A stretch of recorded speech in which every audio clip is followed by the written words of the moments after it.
مولاي صل وسلم دائما أبدا على حبيبك خير الخلق كلهم. مولاي صل وسلم دائما أبدا على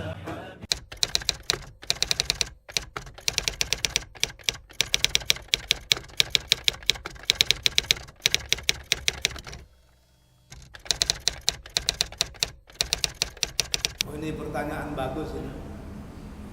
Dalam dunia fikih banyak mazhab.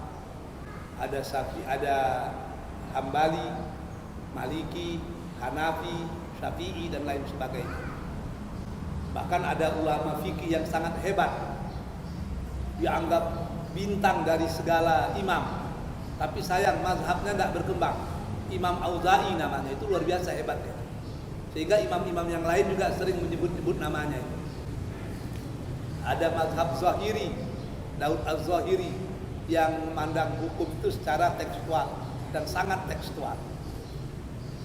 Dari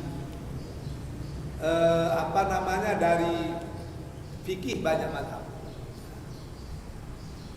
Contoh perbedaannya sedikit aja kadang-kadang itu. Talak 3 yang diucapkan suami kepada istri itu jatuh berapa itu? Kalau zaman Rasul sampai zaman Abu Bakar, at-talaqu salas bilafdin wahid fi makanin wahid fawaqa'a wahid. Zaman Rasul sampai zaman Abu Bakar, kalau ada suami marah dengan istrinya dan talak 3 kau, itu jatuh had. Di zaman Umar berbeda. Kata Umar, nggak bisa suami mentalak istrinya dengan talak 3 di tempat yang satu dengan kalimat yang satu, jatuh 3. Orang protes, bagaimana anda ini Umar? Rasul bilang 1, Abu Bakar bilang 1, anda kok bilang 3?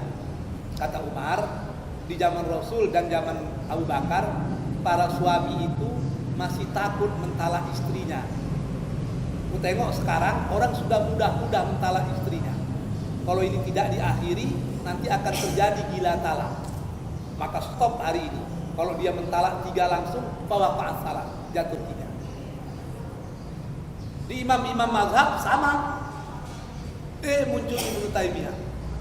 Salah satu pencetusnya Ibnu Taimiyah. Ibnu Taimiyah bilang, kenapa harus ikut imam? Kenapa tidak kembali kepada Rasul Sallallahu Alaihi Wasallam yang menyatakan talak 3 diucapkan pada waktu yang sama di tempat yang sama, at-talaqu salas bilafdin wahid fi makanin wahid fawaqa'al wahid. Nabi bikin begitu. Jadi Ibnu Taimiyah kembali lagi kepada Rasul. Datang mazhab Zahiri, lain lagi. Dalam Quran kata mazhab Zahiri, talak itu cuma 2, at-talaq marratan. Talak itu cuma 2, talak 1, talak 2. Talak 3 itu talak bid'ah namanya. Karena talak bid'ah, dia tidak jatuh talak.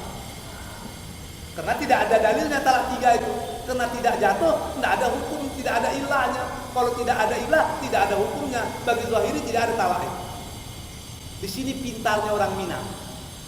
Kalau orang Minang marah dengan istrinya, dia tidak bilang ku talak 1 kau enggak, ku talak 2 enggak, ku talak 3 enggak. Dia marah, dan talak 2 kau.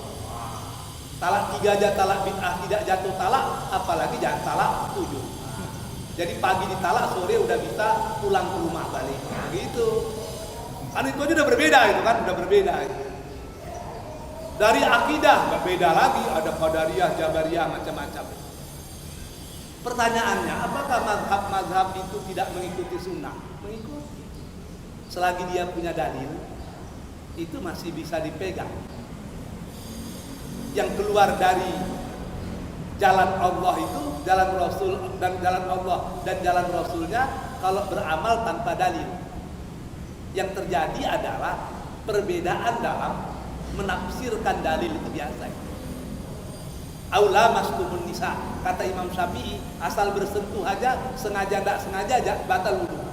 Kata Imam Malik, bukanlah masa, itu berpindah dari fa'ala menjadi fa'ala, lamasa menjadi lamasa. Fa'ala memukul, doroba memukul, doroba pukul-pukulan artinya berkelahi. Lamasa menyentuh, lamasa saling menyentuh. Jadi kalau laki-laki bersentuh dengan perempuan tidak ada nafsu, tidak batal kata Malik. Tapi kalau muncul nafsu baru batal. Kata Imam Abu Hanifah tidak. Lamasa itu bahasa majazi dari jima' awwata. Maka yang membatalkan wudu itu bukan bersentuh, bukan bersentuh-sentuhan, tapi kata Imam Abu Hanifah, Rasul pernah mencium istrinya, dia tidak berwudu, dia langsung sholat. Kalau mencium saja tidak batal, apalagi bersentuh-sentuhan. Diprotes orang, itu mencium karena sayang, bukan mencium karena nafsu. Pertanyaannya, dari mana dia tahu kalau itu cium sayang atau cium nafsu? Kan nggak bisa dijelaskan. Jadi sampainya begitu. Ada nggak dalil? Ada. Perbedaannya apa? Ketika menafsirkan dalil. Maka kita di Muhammadiyah, di sini perang tarjih itu di situ.